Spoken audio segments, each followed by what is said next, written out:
Are you ready? The Kornelia Stephanie Show. Wake up to love, your call to action. Join Kornelia as she empowers others to live heaven on earth. Kornelia teaches listeners how to be the authority over yourself, embracing your inner guru. Feel yourself uplifted into limitless expansion, integrating ease and grace in a changing world. This show will cover topics such as unconditional love, your physical body, how to be in extraordinary relationships, create financial and emotional wealth, embracing entrepreneurship in the new earth. Hi, everyone. Welcome to the Kornelia Stephanie Show. I'm Kornelia Stephanie, and we have an amazing show for you today. We're going to talk about how to tap into deeper listening and to tap into your intuition so that you can hear spirit communicating with you on a deeper level and use it to make choices in your life from a greater sense of ease, from a greater sense of grace. My very special guest today is bringing us this topic because she says that many people struggle with finding their purpose as they navigate life's challenges. For those who are drawn to making a difference in the world, there are subtle messages that serve as signs guiding us to our purpose. As we begin to recognize, acknowledge, and embrace our intuition, we gain a level of dimensional clarity that allows us to move beyond our emotional blocks and into a place of purpose, deep fulfillment, and service in the world. And truly, that's what we all want. We want to be able to move into a deeper sense of purpose with ease and grace. Carlenia Springer is the founder of Destiny Embraced and creatress of the Sacred Spaces movement, a global awareness campaign empowering men, women, and children of African descent to take the time to make themselves a priority, to be able to hear and heal their heart. Carlenia's passion is to help those of African descent embrace their intuition, shatter painful emotional realities, and use their gifts to make a difference in the world. And she's inspired us by her own journey. Carlenia holds a BA in psychology. She's a soul-centered entrepreneur, a certified spiritual life coach, a member of Black Belt Speakers, and co-author of Amazon's bestseller, Live Your Best Life. Welcome to the show, Carlenia Springer. Well, thank you, Kornelia. Just a pleasure, absolute pleasure to be here. I'm so excited because you and I, we had a connection at our event that we were recently at Dream Big, and it was in Arizona.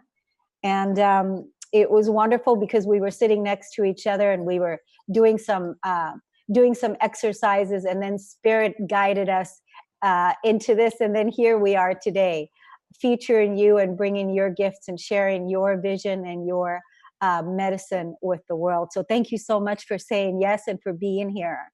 Thank you. Thank you. Yeah. So there are many ways that Spirit communicates with us and guides us into navigating our life. What are some of the ways that this has happened for you, and what is it that you want to say to us about this, how Spirit communicates with us? Well, I'll back up a little bit because I realized that I had been receiving messages my whole life. I grew up as a Seventh-day Adventist in a very religious environment. And by the time I was 18, I had already determined I was not going to be a part of any religion. And my life took a turn for the worst back then. For me back then, it was the worst. Now I understand it as a learning and growing experience. However, what I realized in, I want to say 2005, I took a trip to Brazil and Peru, a 10-day trip. I was part of a program called Ascend Spiritual Flight Academy. And that was a 3-month program. And in that 3 months, I was challenged to come outside of my comfort zone and to do something I had not done before. I said I wanted to travel the world. The facilitator said, if you don't, you will not graduate this program if you don't do this within this 90-day period. We were already probably 2 or 3 weeks into that 90-day period. So I actually got on a plane to Brazil and Peru for a 10-day trip with $85 in my pocket, stretching way outside my comfort zone. My husband at the time said he was not going to pay for that trip. About a week before, he actually pulled out his credit card and paid $3,000 for that trip. And as I was getting on the plane, he's like, how much money do you have? I said, 85. He went and got me what he could, which was just 300 out of the ATM. But I have to tell you, I had no reservations in Peru. I didn't know anybody. And when I got off the plane, from the time I got off the plane, I began to hear hymns playing in my head from the hymns that were back from when I was a small child. And after the third one, I'm just like, what is going on? Because the words, I started paying attention to the words. The words were talking about where I had just been and what was coming up next. But that had been happening my whole life, and I had never, ever recognized it. During that 10-day period, that continued consistently. Those messages kept coming to me in that way. I couldn't speak to anyone. There was nobody that was English speaking around me. And when they showed up, there was no way that I could tell. So it was always like some type of divine connection that happened. And it was in a way that I couldn't control it. And I wondered, like, what in the world is this? I've been hearing this music in my head all of my life. I had not been listening to hymns. I don't even listen to hymns. But these hymns were guiding me. And I don't know if you, there's a book called, oh my goodness, it's all about synchronicity. It's a series of books by somebody named James, and I cannot think of his last name. Not James von Prague. Now I know him, not him. It's another man, and he talks about synchronicity, story form. And I had that book at that time, on that trip. I had that book with me. And I remember I was going to Machu Picchu. And I remember opening that book and opening right up to the place where the people in that story were going to Machu Picchu and all of the things that were just naturally unfolding for them. But that 10-day trip opened up my eyes to just a world that I didn't even know existed, because on the outside, everything seemed regular. It seemed mundane, but people kept showing up. And I'll give you one example. I went to Brazil, and I was supposed to be there the day before. When I got there, I didn't know where to go. The bank was the only thing open, and nobody in the bank could speak English. So I came back out, and I just stood up at a bus stop. And then there was someone that looked like, I think his name is John Van Damme. He's a karate actor on TV. Oh, yeah. You know what I'm talking about? So yeah, this guy looked at me, but I was a little shy. So I looked away. The third time, he caught my attention, and he said something to me in Portuguese. So I said, I only speak English. And then he says to me, oh, you speak English. There's nobody else around. And so I'm like, oh my God, I need your help. He wasn't even from that part of Brazil, but he said, I will help you. We got on a bus, drove for about half an hour to a bus depot. And he and the guy who was taking money on the bus walked with me across this huge bus depot to a place to buy a bus ticket for me. I was going to see John of God in Abidjan, Brazil. And I had no idea how far it was. I really didn't know where I was going. It was about 2 hours away, like from DC to New Jersey. Anyway, they stood with me there for like 15 minutes, asking for my passport, for my money, got the ticket for me. And they said, do you want us to stay here with you until the bus comes? I said, no, it's fine. I got on the bus, and it starts to get dark. And I'm like, oh my God, I should not have come here. I really made a mistake. And we drive for 2 hours. I try to talk to the bus driver. He can't say anything to me. All I know is how to spell John of God in Portuguese. About 15 minutes before I get off the bus, a lady dressed in all white comes and sits right next to me. Now, I know the people that he works with dress in all white, so I'm assuming she works with him. and I try to speak to her. She can't speak to me. I write out John of God's name in Portuguese, and then she looks at me and she's like, yes, yes. So I'm thinking, good, she's going to take me there. Well, we get off the bus and we walk across the street. It's dark now. And she takes me up to a gate. And when I walk into the gate, there is a Caucasian lady sitting in the driveway there at a table. And she says hello to me. And I'm like, oh my God, you speak English? I said, I'm looking for John of God. She said, oh, I'm here. This is my third or fourth visit to John of God. It's just right up the street. Do you have a place to stay? I said, no, I don't know where I am. She said, don't worry about it. There's space for you to stay right here. I'll get the lady of the house. So really, the lady who took me to that house was a sister-in-law of the person who owned the facility. It was just her home that she had opened up to people who would come and see the healer, John of God. Can you hear me? I can. Yep. Okay, good. Yes. And I had so many incredible experiences there. I remember having an experience of bilocation, and I don't even know if you've ever had that experience. But after all of these types of experiences, I've come to the conclusion that this is something that needs to be talked about, because people have these experiences all the time and they don't speak about it because they don't want anybody to think that they're crazy.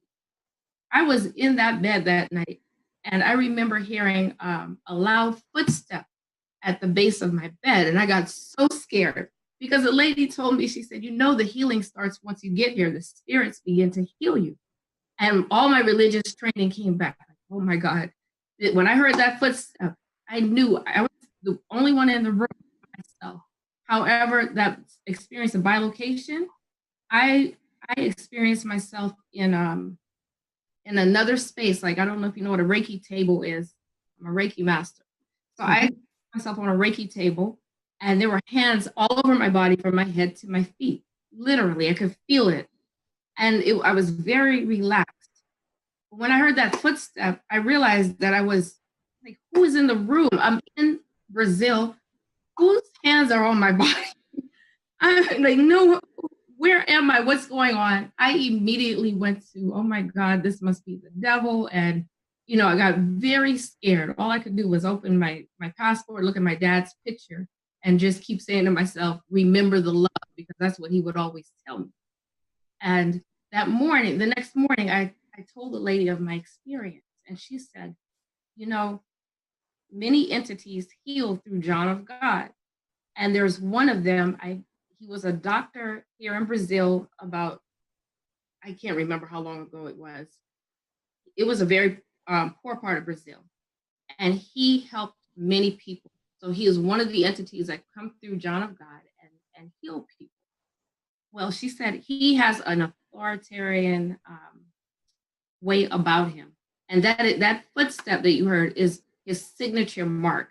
When he comes on stage, when John of God comes on stage and he's present, everybody knows how he is because he's directing. He walks very heavy. And so she made me understand that there was something more to my experience than what I had thought about. Well, at the facility, at John of God's facility, there is a healing room, a crystal healing room, where you actually do lay on a bed, and there are crystals that line up with your chakras. And so I went there after going and visiting the space. I went there around noon, and I thought someone was going to come in and heal me, or do a healing, excuse me. Anyway, the person makes sure I'm comfortable on the bed. They take me in there. They make sure that I'm comfortable. I'm laying on the bed, and then they start to leave. So I asked them, "Is someone else coming in?" And they say, "No, the spirits will work on you." And so I said, "Okay." It was a very peaceful environment. It was daytime, and so there was nothing that was scary. It wasn't dark. I was fine. The interesting thing is that I was there for an hour, and I had that same experience of bilocation, but my perspective on it was different. I didn't even realize after I got up that I again had the awareness of hands all over my body, being deeply relaxed. When I got up, I realized, oh my goodness, I've been in this room by myself this entire time.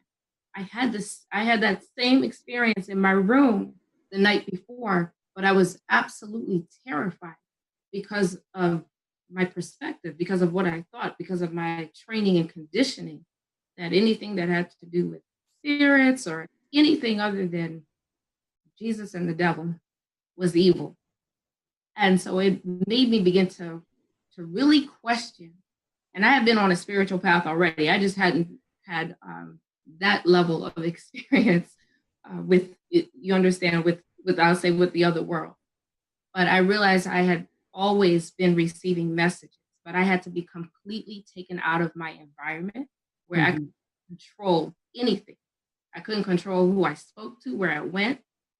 I couldn't read the signs. I couldn't talk to people. And I wasn't afraid or anything, but I realized I was being guided the entire time. And when I came back, that was in 2005, I was determined to find out what is this other world that exists all around us, but is invisible, because I couldn't believe I went my whole life. That was just one example of many examples that happened throughout the 10-day period. The only time that level of guidance shut down was the night before I went to Brazil. I had to have a yellow fever shot. It was supposed to be a 10-day, and the 10 days hadn't passed. And so they said, I don't know if you have to buy a new ticket. I didn't have money to buy a new ticket. So I was afraid to go and stay in a hotel and spend money and then be stranded. So I spent the whole night in the airport, literally sitting on the toilet seat in the airport in Peru. And there was no space for you to sit in that airport. And I was so miserable and so scared. And everything, all of the messages, all of the guidance I was receiving shut down completely. When I was too tired and exhausted, about 7 o'clock in the morning, I went back into the main area in the airport, and I stood up at a kiosk, and I could tell it was for tours. And a gentleman came behind me. He couldn't speak to me, but he made me understand he wanted to take me on a tour. And I said, I don't have money to go. I can't pay you, because my flight left at 11 o'clock that night. I was just scared. But I was tired. My defenses were down. And I told him, I said, I need to eat. I just made a motion like this. He took me over to the place to get something to eat. And I just followed this man into his car. He drove me about 20 miles outside of Lima and took me to an excavation site, a site that was being by students from the University of Connecticut, I believe. And ancient site, an ancient, huge, massive temples that they were unearthing, kind of like what you have in Egypt. And the lady there that gave the tours could speak English. This man stayed with me the entire day. He made sure that I had a safe place to stay where tourists stay, and then showed me how to take the bus back to the airport and charged me $20 for the entire time. But that lady who gave me the tour, she made me understand that this was a special place. People didn't live here. High priests and high priestesses came there only 4 times a year for some holy days or celebrations or something. So it was a very significant place, and it stood right on the edge of the Atlantic Ocean. And I remember when I went there, just wondering, how in the world did I land up here? When I went to Machu Picchu, it was a long trip. And 20 minutes before we get up on the mountain, the villagers stand up on the railroad tracks and they refuse to move. And the authorities in Lima said, send the train back. We're stopping all tourism to Machu Picchu. And I said, oh, I know I didn't come this far to not be able to go. And after about an hour and a half, 2 hours, the train started to back up and we began to leave. And then all of a sudden we heard, oh, there's someone coming to negotiate. So we got off, they got the people off the track. We went up to Machu Picchu, and I can remember the moment I stepped into that space, there was such a familiarity. It felt like I was home, and I'm like, what in the world? What is this? Why am I having these overwhelming feelings of familiarity? And so come back and my journey, just get back into life, but I can't ignore what I experienced for 10 days. And I go through a divorce and just a really difficult time. And the only thing that I can literally rely on is a mental practice of shifting from the pain into the present moment. That's the only thing that helped keep my sanity for almost a year. And literally, this became, because I practiced it so much, it became a part of me and a part of what I teach. It maintained my sanity. And what that looked like is literally, I would feel so anxious and so afraid about what was coming next, and feeling so helpless to control anything around me. I would just put my hand on my heart and I would just say, Carlenia, it's okay. I love you. I know you feel like you've run 500 miles, but you've only taken a trip in your mind. Like right here, right now, you're good, right? You're here. This is a table. That's a wall. This is a curtain. I would literally bring myself right back into this moment right here, and recognize that I was traveling literally through time into the past, wondering about, feeling bad about what happened, or worrying about something I could not control, something I had absolutely no control over. And after a year of that, that wasn't dealing with my emotions. That was keeping me mentally sane, right? Because I knew, like, when my ex-husband left, I knew that that it was just me and the kids, and I was so afraid. I worked at night. I came home at 2:00 in the morning, and he left without any warning.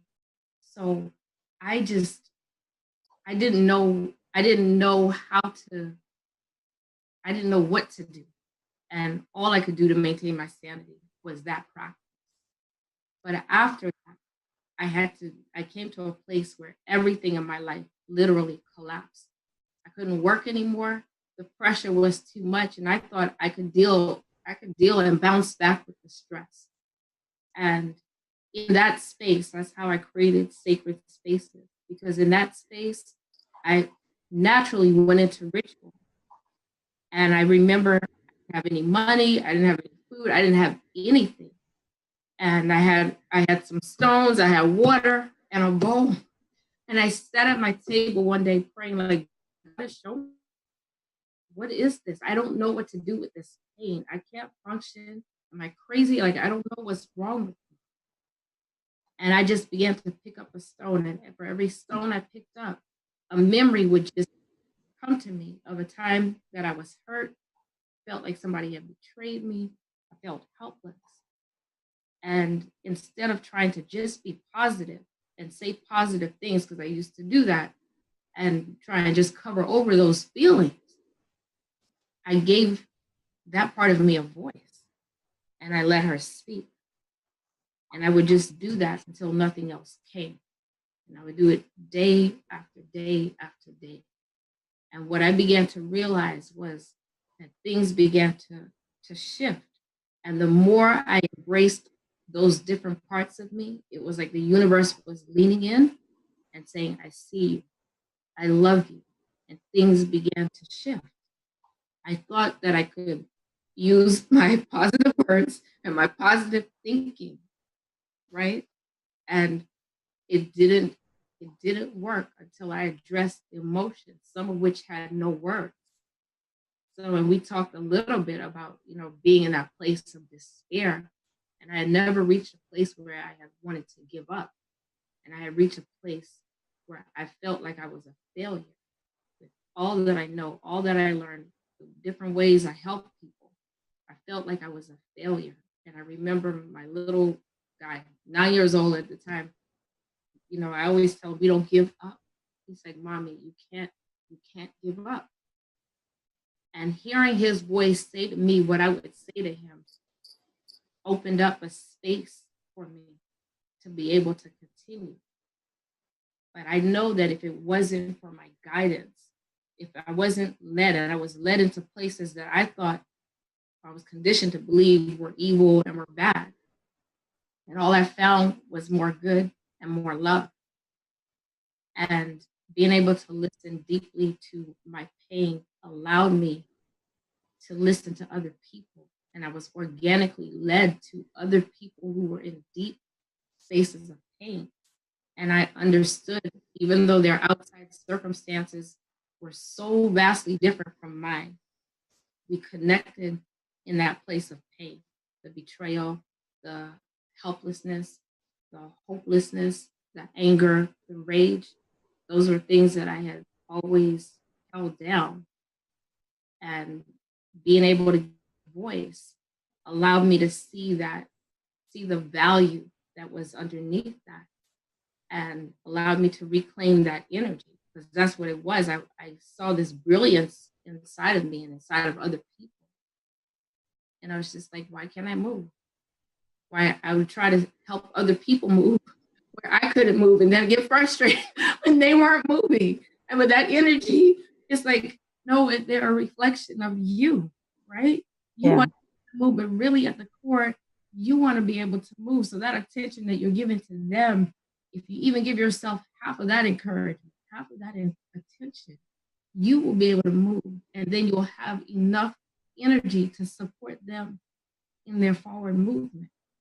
So when I connected with you in that space, and I was in there, but I was just staying to myself. So the conversation we had, where you said, I understand, I was just like, oh my goodness. All right, I see you. I see you leading, Spirit. I see you, because I didn't go looking for connections, but I left Dream Big. And for the next 12 months, it's all about connection. Yeah. Yeah. Can I say that I am just in awe over what you shared with us here today? You gave us so much in this 30 minutes. I've been entrenched with listening to you. You are an absolutely incredible storyteller, healer. There's so much I want to talk about what you shared. There's so many parts. I'm just going in my mind. I want to talk about this. I want to talk about this. I want to talk about this, because there's so much healing. There's so much wisdom. There's so many things. So I just want to thank you so much for saying yes, for being here, for following your journey. And I mean, what an incredible, it's been a while for you, because you said this was back in 2005 is when you were led, and we're now in 2018. You're helping a lot of people with bringing this information out. And I want us to continue on talking about this. We're going to take a quick break. I skipped the first break because you were in the flow. And it was like, oh my God, I want to just listen to this woman. So we're going to take a quick break on the Kornelia Stephanie Show. We're talking to my special guest, Carlenia Springer, and we're tapping into Spirit's messages and really learning how to listen deep within. We'll be right back. Hi, my name is Janet Hickox, and I want to tell you a little story about a story, and how my friend Cornelia Stephanie helped me through to the other end of that story. I have gone from the dark of a story I was telling myself that wasn't true to the light of optimism to see my way out of where I was and to where I want to go. And it all started with her scheduling a session for me to help me reclaim my money or my financial empowerment. Up until that point, I had been telling the story that my business was dying, that my business was not successful anymore. And the more I tried to figure out what was going on, the worse I felt about it. And when I had to get ready to do the session with Cornelia, she asked me to go look at the numbers and where I was through the year to date, and then also to come prepared with a number that I wanted to raise my income to. Well, I was quite comfortable with that part, right? I knew where I wanted to be. What I wasn't comfortable with doing is going and looking up those numbers, but I made myself do it, even though I tried to backpedal my way out of the session. She didn't know that, but I was going to try to get myself out of the session. And I looked up those numbers, And it was incredible that I discovered through that process that my business wasn't dying. In fact, I was doing 12% better than I had the year before. So I was shocked. I was shocked literally at the power of the story that I had been telling for months. But more than that, I was shocked that I had allowed myself to get there. And uh, later in that day when I had my session with Cornelia, she pointed out some very obvious things like, how are you going to get where you want to go if you don't know where you want to go? How are you going to get there if you don't have the goals written out, if you don't have it set up so that you know where you are and where you're going to go? Totally makes sense, right? And I had been in business, somebody else's business, as a sales manager for years, and I was a national sales manager. I had awards for sales management. I had business awards because of numbers. And yet when it came to doing my own business, I totally forgot all that I'd ever learned. So by the time Cornelia, working with me in just one session, got me to look deeper at the numbers and where did I want to go, and actually, claiming where I wanted to go, I was filled with a sense of optimism and hope like you can't believe. It was like everything shifted for me. And I am so looking forward to our continued sessions to see how far I can really push myself to get where I've only dreamed of being, where I've never taken the dream and actually brought it into concrete existence. So thank you, Cornelia, for the work that you're doing out there. I appreciate it, and I can't wait to see where I go from here. Hi, everyone. Welcome back to the Kornelia Stephanie Show. I'm with my very special guest, Carlenia Springer, and we're talking about how to listen to that deep inner guidance that wants to continuously keep communicating with us if we're willing to listen and be the conduit for it. So before we went to break, Carlenia was sharing with us how her awakening journey really just how it began, and that trip that she went on that really changed her life, and that was the beginning, and then everything changed after that. So I know that there's so many people that would benefit in working with you personally, because you're here to assist people with their own awakening. So let us tell the people where they can get in contact with you if they want to get a personal one-on-one session, and also where to find you. Okay, great. Well, my website and all of that is in transition. So right now, you all can reach me through my email, which is the Metaphysical Mom. I will spell that. Good. TheMetaphysical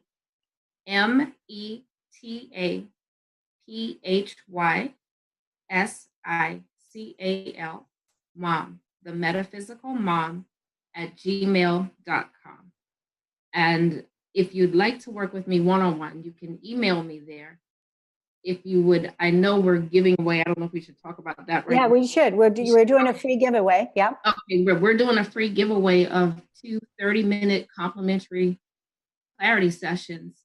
And if you text Sacred Spaces to 202-766-6269, text Sacred Spaces and your name, your full name, first and last name, and I'll return your call. And we can, is that how we'll figure out who the two go to? The first two that respond. The first two, absolutely. Right, the first two that respond will get a complimentary session with me. And if you want to find out more about working with me, please send me an email. Again, that's the Metaphysical Mom, METAPHYSICAL, Mom, MOM, at gmail.com. And I really advise all of you to take advantage of this, because this woman has incredible gifts to share with you. She's changing lives for all of the people that she comes in contact with. When we were at the Dream Big event, she was telling me some stories about some of the people that she's helping, where she lives, and what she's doing, and really powerful work that she's doing. And I'm so glad that I had the opportunity to meet her there.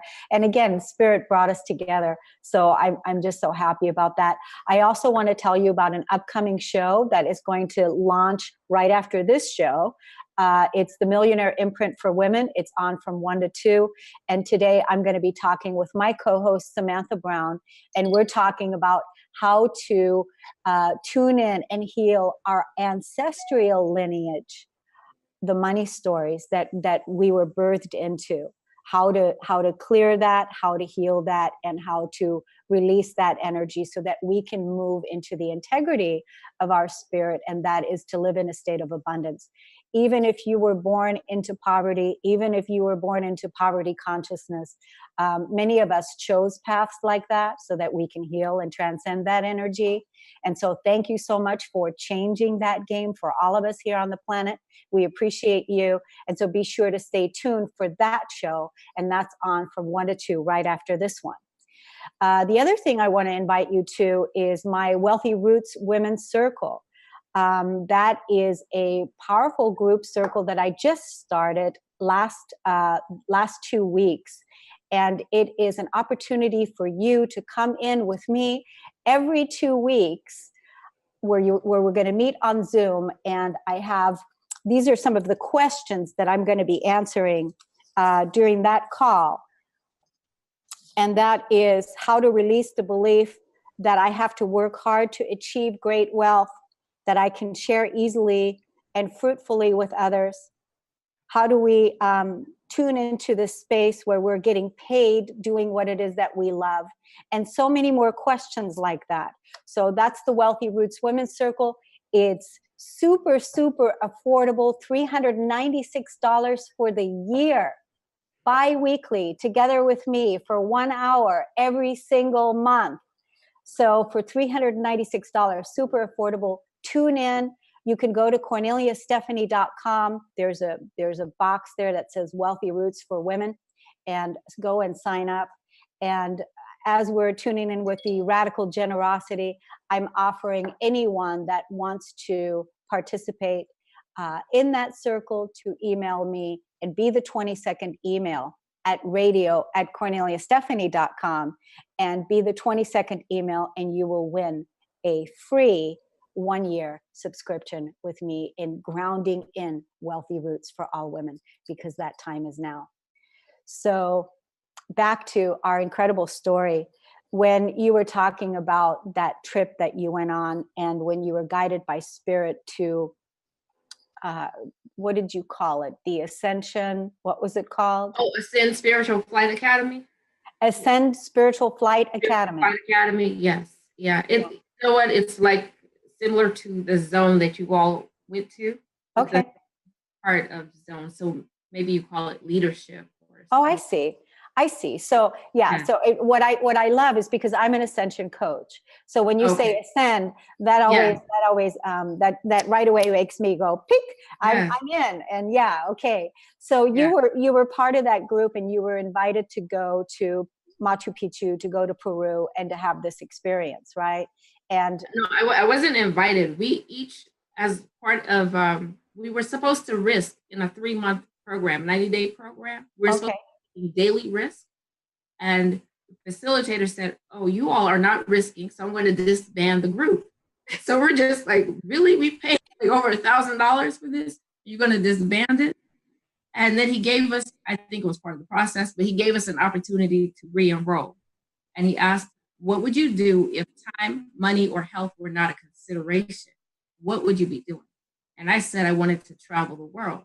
So he said, in order to graduate, you're going to have to do this within this 90-day period. But we were already 2 to 3 weeks inside that 90-day period. So I had to decide where I wanted to go. And that's why I went by myself. That wasn't a group thing. Everybody, there was a young lady who wanted to be married. Can I tell you? Yes. Process, she was married. Seriously? She was married. Yes. At the end this really turns me on. It really turns me on, because I think, you know what, this is the part right here, Carlenia, that we want to use right now to challenge people with. This process right now, this is what we're calling to action. This is what we're calling people to do. And I mean, does it only happen when people are financially invested in something, where they're really called to it because they made a financial investment, that they're really going to make that change Do you think that that has something to do with it, or is this something that we can use right here on this show today to really call people out and call them into action, call them into greater, right? Yeah, I think it really has to do with commitment, Mm-hmm. willing to play full out, knowing we say 100% as possible 100% of the time.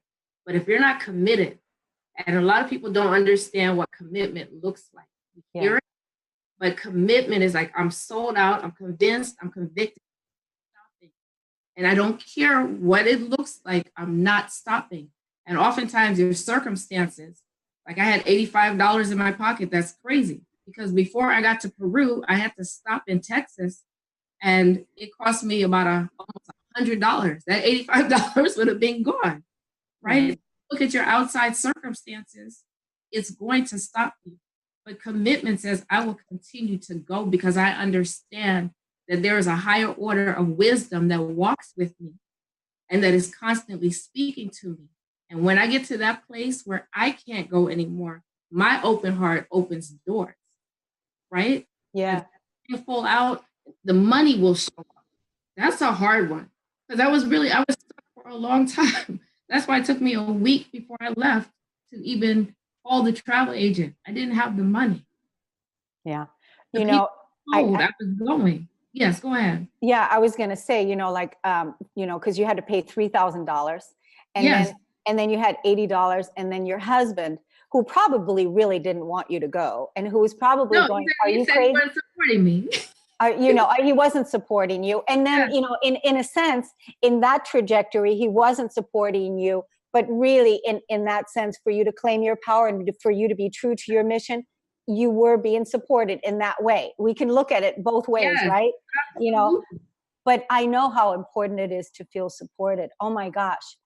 I know how important it is. But there were so many things that you said about this trip that just blew me away. I mean, you were like living in a complete state of surrender.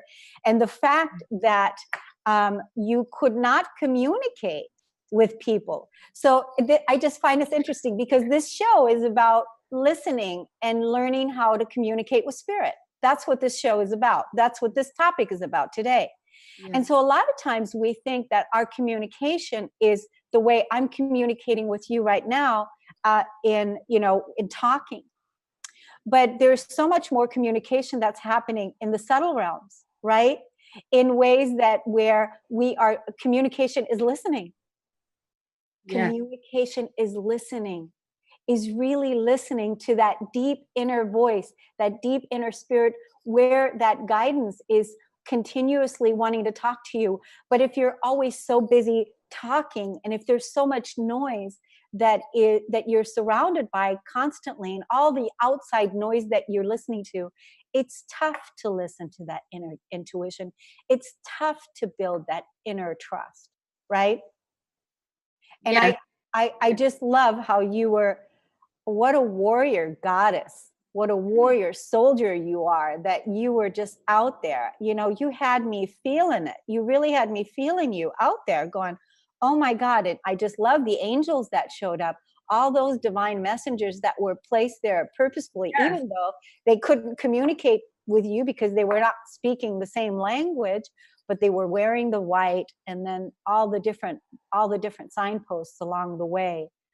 This is an incredible story that you have, and that needs to be in a book, by the way. I'm just telling you right now. I wrote it down just so I wouldn't forget the details.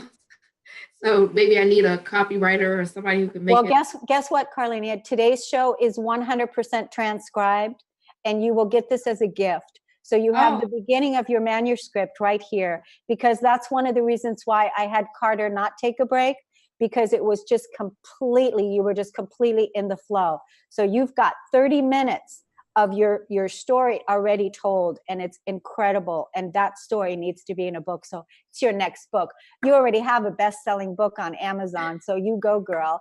So this is going to be your next one, how to tap into the power of your intuition. How to listen, how to be guided. So what else was it that really inspired me that you said that, here it is. It's the piece about the law of attraction, you know, I resonate deeply with this. You and I, we had a lot of similarities when we met, when we were talking, but I resonate deeply with, you know, trying to just positive thinking, positive thinking, positive thinking, positive thinking, which is what the law of attraction taught us how to do. The secret, I should say. The secret, Right. when that movement came out, they taught us how to think positive, right? And so I became a law of attraction coach. I went and became certified as a law of attraction coach, and I did all of that. And I became a passion test coach, and I did all of that. And then all of a sudden, I'm realizing through my experiences that, oh my God, there's something missing, because I feel like shit. I feel horrible. Right. I feel horrible. And I love your process of what you said, where you were sitting there and then you had the stone, and how you said, okay, I'm gonna put this stone for everything that has not been heard within me, everything that has not been heard, and that for everything that needs to get a voice, and all of the places that had been suppressed within your physicality, within your physical body, that things that you had shut down, that had never had the opportunity to come out, that had never had the opportunity to be loved, that had never had the opportunity to be heard. And that you did that with your process, that you developed your own process in this healing. You did that. And that was organic, because I was in a place where I couldn't read another book. I couldn't say another positive message. I couldn't listen to anybody. Everything shut down. One morning I woke up, after all of this, I woke up about 5 o'clock in the morning, and I took out my computer and I began to type, just type.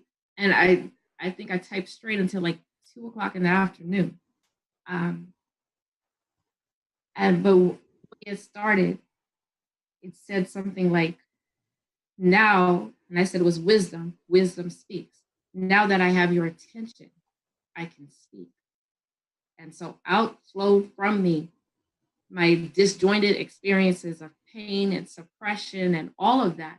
But it flowed in such a harmonious way. And I could see Spirit's guidance and the messages I was receiving. When I couldn't receive messages, my kids would give me messages. People in my life would give me messages. Sometimes strangers would step in and speak a word to me that would let me know that in spite of all of this pain, you're okay, you're on the path, and you're not alone, right? You're safe, you're protected, and you're not alone. But that came organically. And after a long time, I realized, what did I do? After I was introduced to other people organically who were in pain, and I shared with you when we were together some of that, their experiences were so vastly different than mine. I'm like, how can I even relate to this person? But the way I could relate, as I said before, was that we were both feeling helpless, we were both feeling abandoned, experiencing the pain of rejection, all of that, the loss, the grief, right? Yeah. And they just needed for somebody to hear them. And exactly. And, you know, I really feel that right there, because that's the exact journey that I went on too. And I developed my own signature healing program as well. A similar process to yours.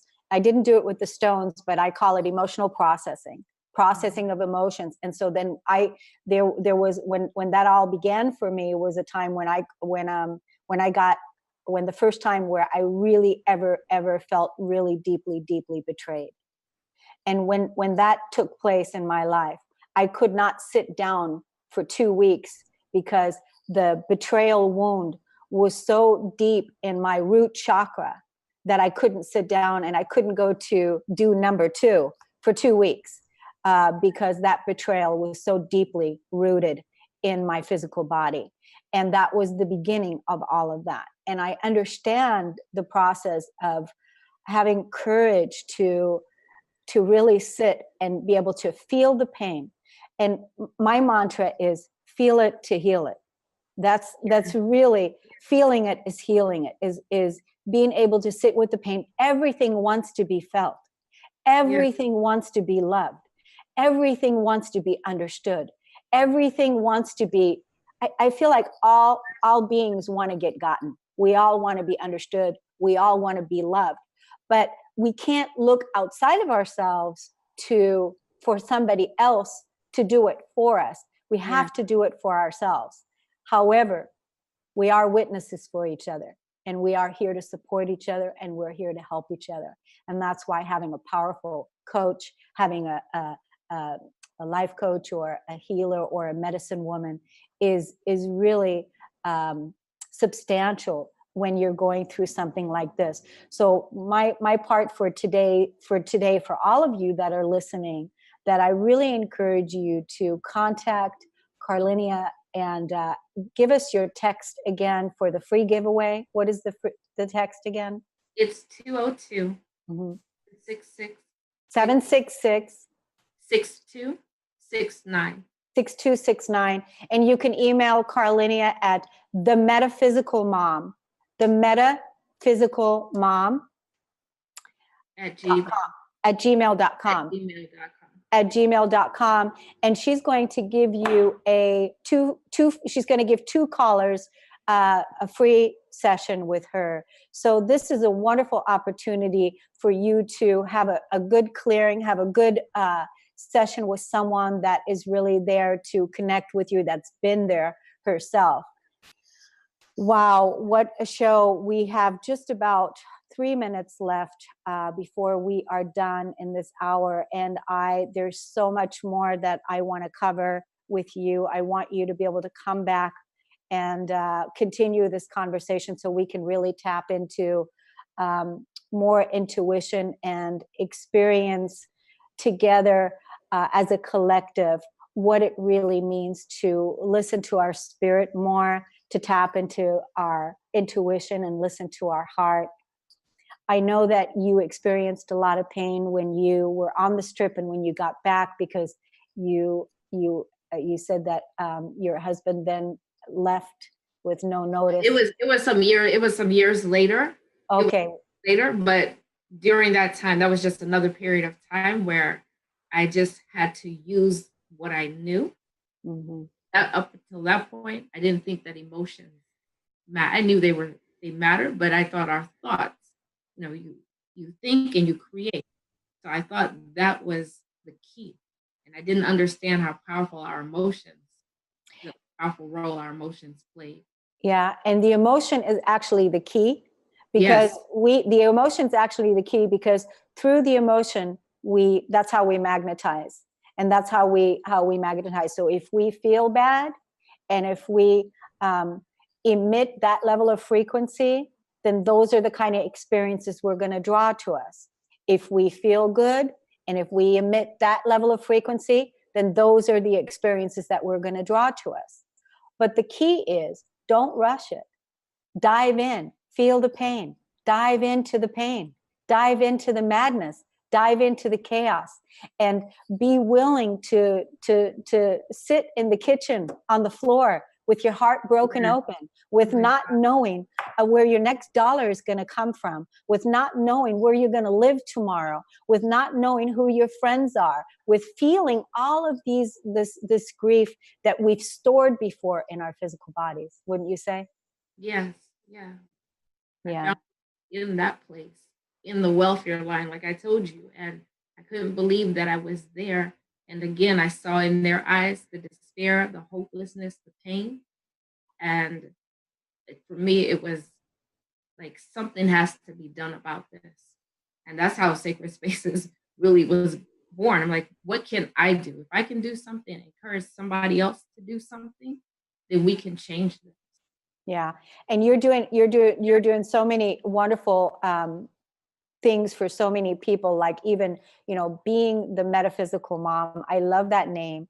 And I don't want you to change that email, even when you become big and famous. Still keep it the metaphysical mom, because it's relatable, and it really tells exactly, you're a mom and you believe in the metaphysical. And what does metaphysical mean, everybody? Meta means matter, and physical, and also mother. And so meta means matter and also mother, and then the physical, everything happens with your physical body. And the key is to bring your physical body into a higher vibrational state of living and being, and that's your true integrity. And that's what it is that we're doing here, is we're letting go of the old world. We're allowing the old world to die away so that the new world in us, in our physical body, which is mainly made out of water, is pure, clean, and whole. And that's the new world that we're building together as a whole, together with you. And it's always such an honor to be here on the Kornelia Stephanie Show, living heaven on earth.